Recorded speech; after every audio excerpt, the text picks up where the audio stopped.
De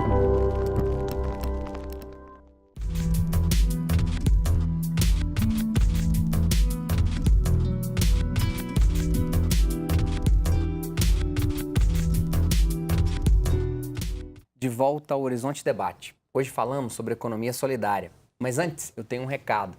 Você já é um colaborador da campanha Faz Parte? Não?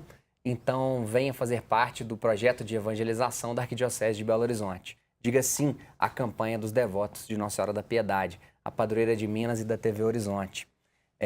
Eu acho que é importante a gente pensar assim, em outras formas, né, Jefferson, para não ficarmos nesse terceiro bloco apenas Águida, Arthur, na paixão que isso desperta, né? Financiamento para a economia solidária, Águida. É possível hoje uma associação comunitária buscar isso nos bancos de desenvolvimento, nas cooperativas de crédito? Sim, inclusive é um sonho, né, de todo mundo que faz parte da economia solidária. Porque a cooperativa é uma forma de organização da economia solidária. A associação, a cooperativa é a forma que eles se organizam, né? Essa questão do financiamento é até uma luta que a gente tem feito com relação até à lei da economia solidária, que a gente tem tentado regulamentá-la aqui em Belo Horizonte. E é um sonho de todo mundo, porque não existe um fundo do poder público para a economia solidária, né? Como não existe esse fundo, se busca o financiamento através da moeda social. Acho que o Arthur vai até poder explicar melhor isso. Que é isso, é o financiamento através da moeda social sem precisar de ter um poder público bancando isso, digamos. Né? Arthur, só para a gente poder exemplificar isso que a Águida está colocando, né? Eu me lembro de, uma das favelas do Complexo da Maré, no Rio, um grupo ali a Times Square da favela da Maré. Então você tinha uma padaria, um bar, uma lojinha de suplemento de celular ou algo desse tipo, né? Como muitos bairros simples têm, aquela esquina onde converge o comércio. Eles inventam uma moeda, né, onde as pessoas vão poder produzir e consumir aquilo ali. Isso também é economia solidária? Claro, claro. Essa é uma estratégia de desenvolvimento comunitário. Então, se você for parar para analisar a economia daquele território, geralmente as pessoas trabalham e vão para os seus bairros para dormir e tal.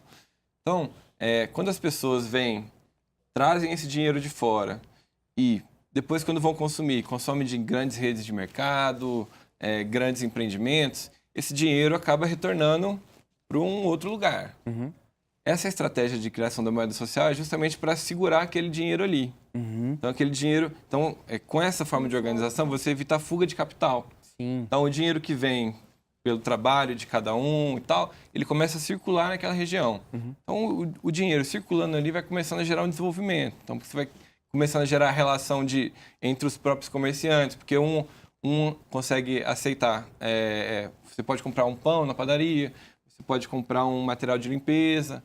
Então, ou seja, você começa a integrar ali os pequenos produtores daquele território. Do mesmo jeito que é péssimo você viver num país onde você draga todos os recursos naturais desse país para consumir de um mercado de um outro lugar, né? Você Exatamente. tem só o buraco e, na verdade, você está aí comprando um produto americano, um produto chinês, sem poder fazer isso, né? Agora, como que é possível, Jefferson, a gente pensar em promover isso ainda mais para uma comunidade que sabe do seu potencial, mas que, quem sabe, a escola pública ali perto não ajuda tanto, a escolaridade das pessoas influencia muito nisso? Então, o modus operandi é fácil de a gente tentar fazer uma fórmula. Quando a gente tem uma democracia que está mais ou menos falida, que é a democracia brasileira, uma descrença nas políticas, e os políticos até fazendo assim, greve de votação, então um plenário parado. Quando a gente vê que essa descrença vai crescente, a gente vê que isso rebate na população menos favorecida.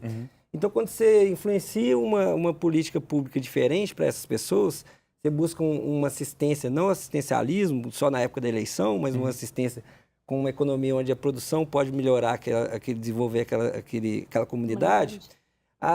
Isso flui entre a comunidade mesmo. As pessoas veem que tem a necessidade da escola, que tem a necessidade do posto de saúde, que as pessoas trabalharem junto com isso para que as políticas públicas sejam amplamente... Então, quer dizer, essa Times Square, que é o bairro, a esquina que conflui o comércio, que o Arthur estava dizendo, fortalece a economia naquela situação. Essa comunidade, ela inclusive reivindica um posto de saúde melhor, uma escola melhor? Exatamente. Isso já acontece, inclusive, aqui no Brasil. A gente tem um exemplo de uma moeda que chama Palmas, no Nordeste brasileiro, que é do bairro Palmas. Quem tiver oportunidade de procurar no YouTube, pode procurar que vai ver isso.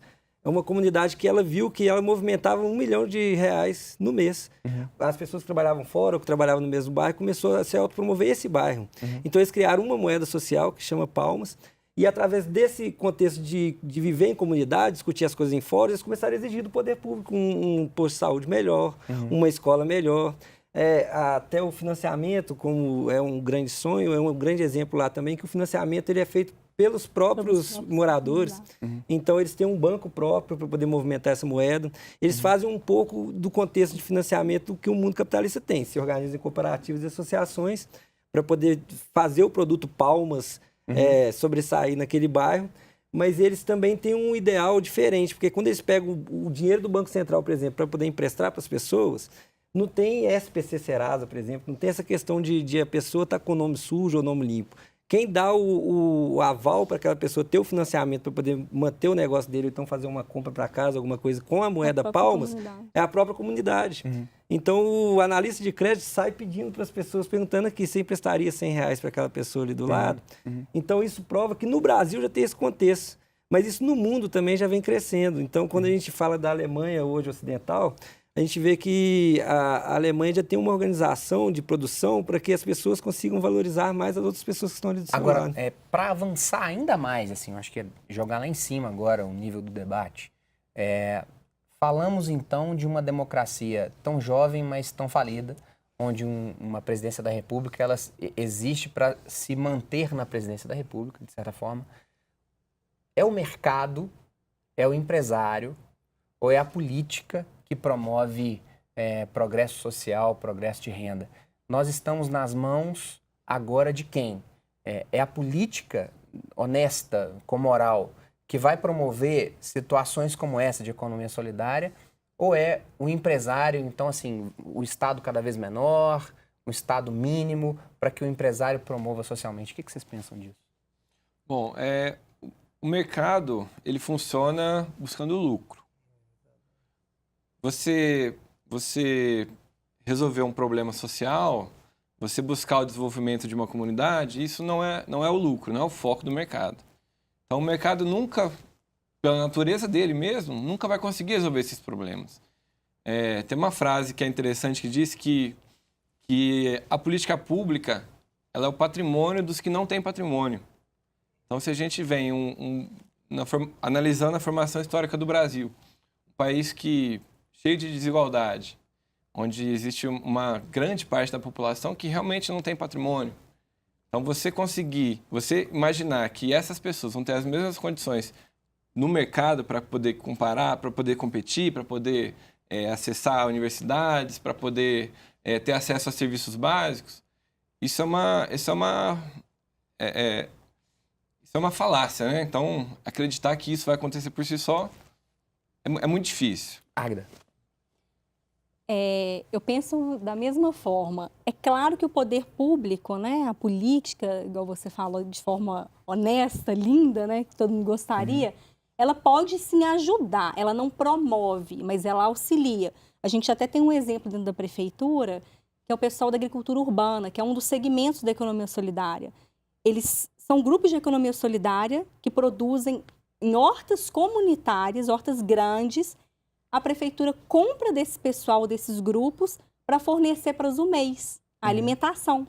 Então, assim, o poder público, ele ajuda a promover.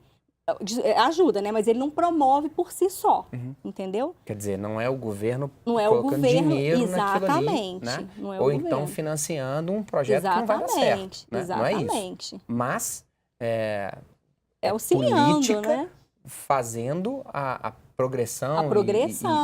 E as pessoas... ajudando, né? A concretizar mais a economia solidária. Você acredita no Estado mínimo, Jefferson? Assim, olha, deixe o mercado se regular, porque aí as pessoas vão ser felizes. Assim. Não acredito, assim. Eu acho que é tudo dentro da política, ela tem uma organização.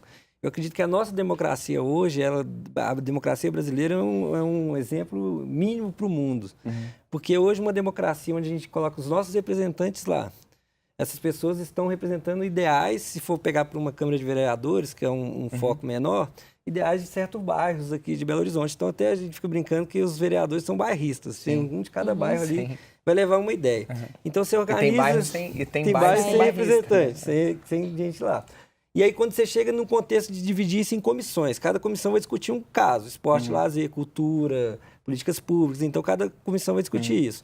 E cada vereador desse começar a discutir os seus interesses, então esse Estado ele começa a passar a discutir coisas individuais. Então, às vezes, um bairro, por exemplo, vamos pôr um exemplo claro da nossa democracia falida.